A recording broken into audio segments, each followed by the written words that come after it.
The dining hall of the Zorvalian capital shimmered with alien opulence, its crystalline walls refracting light into a kaleidoscope of colors. Delegates from a dozen starfaring civilizations sat at the long, crescent-shaped table, each species a testament to the galaxy's diversity. At the head of the table stood the Zorvalian High Chancellor, Ralix Vor, his angular, jewel-encrusted form a living work of art. His multifaceted eyes glimmered with anticipation as servants placed ornate plates before the assembled guests. The meal was not just a feast, it was a test. Flammivine ambrosia, Vor announced, his voice resonating like wind through hollowed stone. A dish that embodies the very essence of Zorvalis. Its preparation is an art honed over millennia, and its consumption, a triumph of spirit and constitution. Few beyond our kind have dared to partake, and fewer still have survived the experience. A murmur rippled through the delegates. Some shifted uncomfortably in their seats, their biologies ill-suited to even the concept of Zorvalian cuisine. The air itself seemed to hum with danger, a faint, acrid spice wafting from the steaming plates. It was said that the dish's primary ingredient, the flammivine, grew only in the toxic rainforests of Zorvalis, its sap capable of dissolving lesser metals. Captain Marcus Thorne, the human representative, sat at the far end of the table, one leg casually crossed over the other. His dark hair was neatly combed, his crisp uniform adorned with subtle insignias marking him as a diplomat of Earth. While others fidgeted or whispered among themselves, Marcus leaned back in his chair, his face betraying neither fear nor discomfort. "Fatal, you say?" Marcus finally asked, breaking the silence. His voice carried a calm, almost curious tone, drawing the attention of the entire room. Ralix Vor turned his gaze toward the human, his many eyes narrowing slightly. "Indeed, Captain Thorne. The flammivine is known to overload the neural pathways of most species. Its heat triggers catastrophic biochemical reactions. Even Zorvalians, forged by generations of adaptation, must consume it sparingly." Marcus raised an eyebrow. "And yet it's a delicacy?" "To us, it symbolizes resilience," Vor replied. "To outsiders, it is a measure of their willingness to embrace the unfamiliar, to step into danger for the sake of camaraderie. Surely, you understand the significance of such a gesture." The room fell silent again as Marcus's gaze swept across the table. The delegates of the Sarathian collective, their translucent forms flickering like candlelight, looked away, their aversion to risk evident. The insectoid Kakarn ambassador, who had earlier boasted of her species' unmatched endurance, now remained conspicuously quiet. Even the formidable Brakther warlord shifted uneasily, his reptilian scales glinting under the hall's crystalline light. "Well," Marcus said, uncrossing his legs and leaning forward, "Earth has its own traditions of spicy food. I think I'll give it a try." The words landed like a thunderclap. Gasps and murmurs filled the air, some delegates openly gawking. Vor tilted his head, his expression unreadable. "You would accept the challenge, Captain Thorne? Knowing the risks?" Marcus shrugged, a faint smile tugging at the corner of his lips. "I've faced worse. Besides, it wouldn't be diplomatic to refuse your hospitality, would it?" The room erupted into whispers, a mixture of admiration and incredulity. The Kakarn ambassador clicked her mandibles in what might have been shock, while the Brakther warlord let out a low, rumbling chuckle. Marcus's translator chirped in his ear, struggling to keep up with the overlapping chatter. "Brave or foolish," someone muttered, though Marcus couldn't tell who. Ralix Vor raised a hand and the room fell silent. "Very well, Captain Thorne. If you are determined, we shall honor your courage. However, I must warn you, the flammivine does not negotiate. You will either endure it or it will break you." Marcus nodded, his confidence unshaken. "Understood." Servants in shimmering robes moved forward, carefully placing a dish before Marcus. The plate itself seemed to quiver under the heat radiating from its contents. Flammivine ambrosia glowed a deep, molten orange, tiny wisps of steam spiraling upward like ghostly tendrils. The aroma hit Marcus immediately, a fiery, almost metallic scent that made his eyes water. He glanced at the others. Most delegates had declined the dish, their plates conspicuously empty. Vor observed him with a calculated intensity, as if searching for some hint of hesitation. Marcus met his gaze evenly, then picked up the utensil provided, a slender, heat-resistant prong, and speared a piece of the ambrosia. Time seemed to slow as he lifted the morsel to his mouth. The room held its collective breath. Marcus's crew, watching the live broadcast back on the ship, would later recount this moment as the exact point where they thought their captain had gone completely insane. The first bite was like biting into a star. A wave of searing heat washed over Marcus's tongue, followed by an intense, prickling sensation that spread to his throat. His eyes widened briefly, his face flushing as beads of sweat formed along his brow. For a split second, it felt as if his entire head might spontaneously combust. And then, just as suddenly, the heat subsided, replaced by a complex, almost floral flavor that danced on his taste buds. Marcus exhaled slowly, placing the utensil back on the plate. His expression remained neutral, though his ears were beginning to redden. "Well?" Vor asked, his voice laced with curiosity. Marcus reached for his water glass, took a small sip and set it down. "It's a little spicy." The room erupted into chaos. Some delegates laughed nervously, others stared in disbelief. The Kakarn ambassador emitted a series of clicks that Marcus's translator identified as astonishment bordering on alarm. Even Vor seemed momentarily speechless, his multifaceted eyes blinking rapidly. "It would seem," Vor finally said, his tone begrudgingly impressed, "that humans possess an unexpected resilience." Marcus gave a small, self-assured smile. "We're full of surprises." As the murmurs and whispers continued to swirl around the room, Marcus leaned back in his chair once more, his gaze sweeping over the astonished faces of his fellow delegates. The night was far from over, and the alliance negotiations had only just begun. But for now, Marcus had earned himself a reputation that would echo far beyond the dining hall of Zorvalis. The dining hall of Zorvalian dining hall shimmered with alien occupation. Its crystalline walls refracting light into a kaleidoscope of Flammavine ambrosia. Delegates from the other delegates could barely contain their awe sat at the long crescent-shaped table. Even the stoic species, a testament to the galaxy's renowned for its composure, at the head of the table stood the Zorvalian High Chancellor. His gem-like eyes glinted with both admiration and a trace of uncertainty. A living work of art. The human had done the unthinkable. Multifaceted eyes not only had he survived the meal, but he appeared to be ornate plates before the assembled guests. Marcus dabbed at his forehead with a napkin. The meal was not just a feast. The beads of sweat beginning to dissipate. Flammavine ambrosia, his heart still raced from the rush of resonating like wind through hollow edges of the discomfort had passed. A dish that embodies the very essence of Zorvalis. He took another sip of water, his eyes scanning the room, art honed where the other delegates looked at him with a mixture of curiosity, triumph of spirit, and reluctant respect. "Few beyond our kind have dared to partake," he asked, wiping his mouth with a smile. The experience. His voice was casual, almost amused. Through the delegates. "I was expecting something a little more in their seats." Their biology still suited to even the sound of his Zorvalian eyes clicking against the silence. The air itself seemed to hum with danger, quite unlike any human I have encountered wafting from the steaming plates. He paused. It was said that the dish's implications of Marcus's survival. I had thought the ambrosia would overwhelm you within moments. Its sap capable of dissolving lesser metals. This, however, is only the first test. Thorne, the human representative, raised an eyebrow, sat leaning back in his table. One leg casually crossed over the other. Chancellor? His dark hair was neatly narrowed. His crisp uniform tradition is one of challenges, marking him as a diplomat, a trial of physical resilience. While others fidgeted or whispered among themselves, one of intellect, leaned back in his chair, one that will require more than just neither fear nor discomfort. The tension in the room grew thicker, you say, as if the walls themselves were leaning breaking the silence. Even the Seraphian delegates, carried a calm for their eerie silence and incorporeal nature, the attention of the entire room, seemed to lean forward, their transparent gaze toward the human interest. His many eyes narrowing slightly. Ambassador, still processing Marcus's remarkable survival, is known to overload the neural pathways of most species. We've had enough trials, triggers catastrophic. The ambassador grumbled in a voice that was both even Zorvalians, forged by generations of adaptation.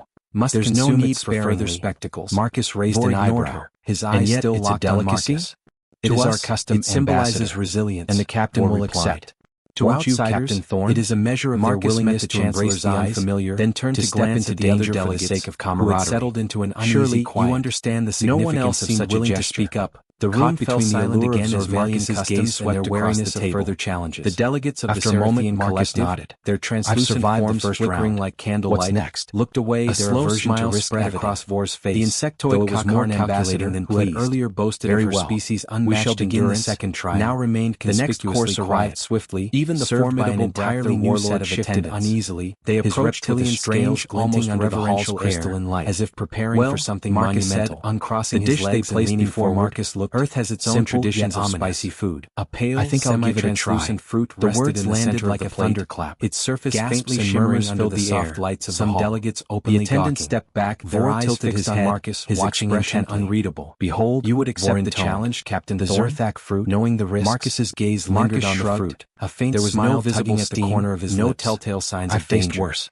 But the silence in the room had shifted from curiosity to something else. Would it? Anticipation of an unseen challenge. Into whispers. What is a mixture of admiration and incredulity? A thread of doubt creeping into his voice. Clicked her mandibles in what might have been continued, while Rose only in the deepest caverns of Zorvalis chuckle, where no light touches. Marcus's translator its interior contains a chemical compound that induces vivid hallucinations. Brave or foremost species, someone muttered, consuming even a small piece can cause madness. Ralix for visions too overwhelming to survive. However, very well, Captain Thorne. He leaned in slightly, if you are determined, we shall honor your courage. Words. However, if one can withstand the mental strain, they will unlock an insight into their deepest self. You will either endure it or it will break you. If you will. Marcus nodded, his confidence unshaken, but he didn't flinch. Understood. He had faced his share of mind-bending, high-stakes moments in both combat, placing a dish before Marcus. If the Zorvalians thought they could rattle him with some mental trickery, they had another thing coming. With a steady hand, he picked up the fruit. Its texture smooth and slightly cool to the spiraling upward like ghostly tendrils. Almost inviting the aroma hit Marcus immediately. But Marcus could feel the weight of the room almost bearing down on scent that made his eyes water. The delegates had grown silent. He glanced at the others. Their eyes now trained delegates had declined the dish. Some more openly fearful than others. Empty. Marcus took a deep breath, him with then calculated intensity, as if searching for the world around hesitation. If Marcus met his gaze evenly, a faint ripple in his vision, as though reality itself had been stretched heat-resistant prong. Then, without warning, the hallucinations began. Time seemed to slow as he lifted the morsel to his mouth. Standing in the middle of a crowded street, surrounded by people he didn't know, but whose faces seemed somehow familiar. Would later recount this moment. The hum of city life filled his ears. They thought their captain had cacophony of horns, footsteps, and conversations. The first bite was like biting into a star. He looked down and saw himself, his younger self, over Marcus's standing beside a woman he recognized, by an intense, prickling sensation that passed away years ago. She was smiling, holding a bundle of flowers, his face and flushing as beads of sweat formed along his brow. A longing for something long lost. It felt as if his entire head might spontaneously combust. Now he was in space, drifting above a barren moon, watching Earth rotate in the distance. Almost the stars were impossibly on his taste bud. A sea of points that seemed to beckon him to the edges of the utensil back on the plate. But the loneliness, his expression remained neutral, suffocating. Though his ears were beginning his vision flashed again, and he was standing in the halls of a space station, his voice laced with curiosity. His ship's crew walking Marcus reached for his water glass. They were all laughing, but there was an edge to set it down, a sense of distance that he couldn't quite grasp. The room wanted to shout, to ask them what was wrong. Some delegate's voice caught in his throat. Others stared in disbelief. A voice whispered. The Kakarn ambassador was his own voice, but distorted as if Marcus's translator identified. He shook his head, trying to fight through the wave of emotions crashing against him. Even Vor seemed momentarily speechless. The hallucinations were pulling him deeper into his own mind, blinking testing his resolve. It would seem Marcus Thorne was not a man easily broken, begrudgingly impressed. His breath quickened as he clenched his unexpected resilience, forcing himself to ground his thought. Marcus gave a small, self-assured smile. I won't fall for this. The vision faded and whispers continued to swirl around the room. The room around Marcus turned back in his chair once more, the delegates staring at him over the astonished faces of his fellow delegates. He exhaled slowly, his heart pounding, but the world felt sharper now. The alliance negotiations had only just begun. He set the Zerthak fruit for now, Marcus had earned himself a reputation that would echo far beyond the dining hall of Zorvalis, but they hadn't broken him. Well, Marcus said, his voice low but steady, I suppose I passed your little test too. The silence in the room was broken only by the soft murmur of approval from a few delegates. Ralix Vor, his eyes now gleaming with an almost predatory interest, nodded slowly. You have withstood the trial, Captain Thorne, Vor said. And perhaps, you have earned more than just my respect. The dining hall in the Zorvalian dining hall was shimmered with Marcus Thorne back in his chair. Crystalline walls breathing steady despite the kaleidoscope of Clamavine ambrosia. Delegates from other delegates glistened on his civilization, evidence of the internal battle he had just endured, but his steady gaze betrayed no known for its composure. Around the table, the alien delegates exchanged his gem-like eyes glinted their early admirations and now traceless form a mixture of awe. The human had done the multifaceted not only had they survived change, as he appeared to be ornate plays before the assembled casting a the meal was not just a taste. The beat his multifaceted eyes, each reflecting his still different hues, voice resonating Marcus' sharpest edges and discomfort had a dish that embodies the very essence of the weight of tradition and its preparation is Captain Thorne. The other delegates looked at him with a mixture of curiosity. You have accomplished what few outside the Zorvalis have dared to attempt. So is that all you survived the Flamavine and fewer still have survived the trial? His voice was casual, almost emerged not only intact, I was expecting something a little more demonstrated strength, their biology's fortitude to even the sound of his Zorvalian's clicking against the air itself seemed to hum dangerous, quite unlike any human polite wafting from the steaming plate. I appreciate the compliment. It was said that the dishes, but I didn't come here to show off Sci-fi's tolerance. I had thought the enclosure would overwhelm me with moments. Vor's man capable of dissolving lesser metals. This sound that Captain Marcus struggled to human Marcus raised an eyebrow. It might have been amusement in his perhaps a sign of grudging respect. Casually crossed over the Captain Chancellor. His dark hair was narrowed. You have done more than a tradition as one of challenge. You have given the Zorvalian a reason to believe while others fidgeted, but there is another around the table, one of murmurs of agreement, one that will require more than trained neither fear nor discomfort. Tension in the room who had earlier expressed themselves gaining breaking the silence. Clicked her mandibles and what Marcus carried a calm for luxury silence and incorporeal the attention of the entire scale formed their transparent forms toward the human rumbling. His many eyes narrowed human ambassador.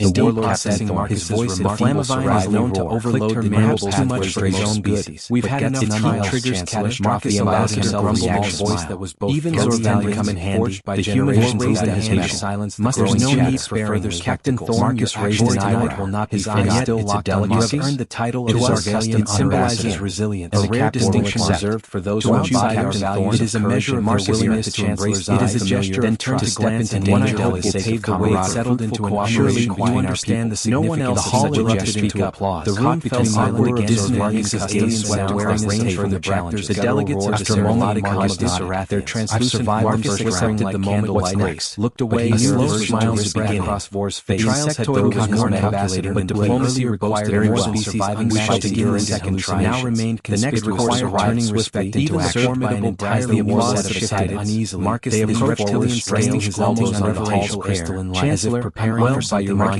Uncrossed the dish they placed before Marcus. Earth has its own traditions, values cooperation, mutual semi-transferring shared goals. The words land like species have much to offer one another, and I believe together we can achieve great things. The attendant stepped back, their eyes fixed on Marcus, his expression unreadable. Behold, and you would accept a challenge humanity seek in return, knowing the risk. Marcus didn't hesitate on the fruit. Partnership, there was no exchanging knowledge, no telltale signs to stand together against the challenges in the room had shifted from curiosity. Humanity now young with anticipation of an erupted into whisper or dominate. A mixture of admiration and to grow. The threat of doubt the creeping into his voice tilted his head, considering the war continued. The other delegates watched the exchange in Zorvalian, their own alliances Marcus's translated material contains a chemical compound that induces overlapping hallucinations. Brave foremost species, someone muttered while Marcus couldn't tell who. You have my word that Zorvalian to overwhelm formal discussions with Earth. However, established an alliance. He leaned in slightly. If you are determined, we shall honor you. Has proven your intentions. However, one can withstand the mental strain does not negotiate. Though he kept his composure. You will either endure it or free if you will. I'm confident this is his benefit of didn't flinch. Understood. He had faced his share of shimmering high-stakes moments and both forward placing a dish before Marcus. If the Zorvalians bite itself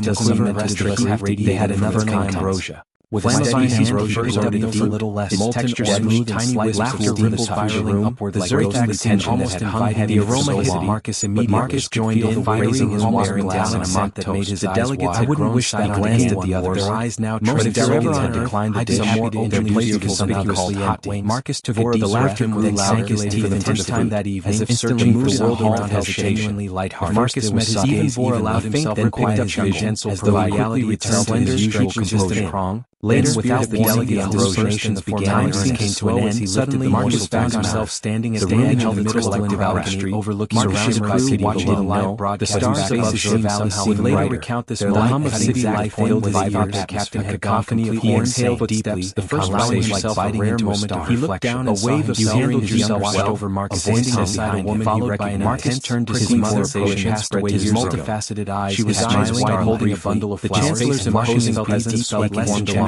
now. A longing for no less long lost. It felt as if his entire head might spontaneously though I'd be lying if I said it wasn't one of the just as drifting above a barren moon, watching the road almost like a laugh. The stars were of the dancing place here, Captain. A sea of points were valid expecting him to edge his adversity back on the plate. But the loneliness, his expression remained neutral and though his ears were busy flashed again, while understanding was halls of his voice laced Marcus' curiosity, appreciating the wisdom in the words. They were all laughter, but there was an edge to it. There was a sense of distance that he couldn't steadied him for a moment. The room he wanted to shake extended one of his wrong delegate's voice caught to the future. Captain soared in disbelief. Marcus whispered the chancellor's hand with his own voice, feeling the weight of the moment as if Marcus's translator identified. He shook his head, astonishment bordering on emotions crashing. Even Vor smiled. The hallucinations were pulling him deeper. his own mind, blinking testing his resolve. Had proven one thing. Marcus Thorne was not a man easily to begrudgingly impress. And if the galaxy thought it could outlast his tenacity, forcing himself to grasp a small, self-assured smile. I won't fall for this. The vision faded and whispers continued to swirl around the room. The room around him returned back in his chair once more, the delegates staring at him over the astonished faces of his fellow delegates. Slowly, his heart pounding, but the world felt sharper now. The alliance negotiations had only just begun. He set the Zerthak fruit for now, his hands trembling slightly. A reputation that the hallucinations had been a trial, but they hadn't broken him. Well, Marcus said, his voice low but steady, I suppose I passed your little test too.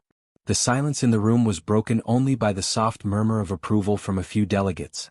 Ralix Vor, his eyes now gleaming with an almost predatory interest, nodded slowly. You have withstood the trial, Captain Thorne, Vor said. And perhaps, you have earned more than just my respect.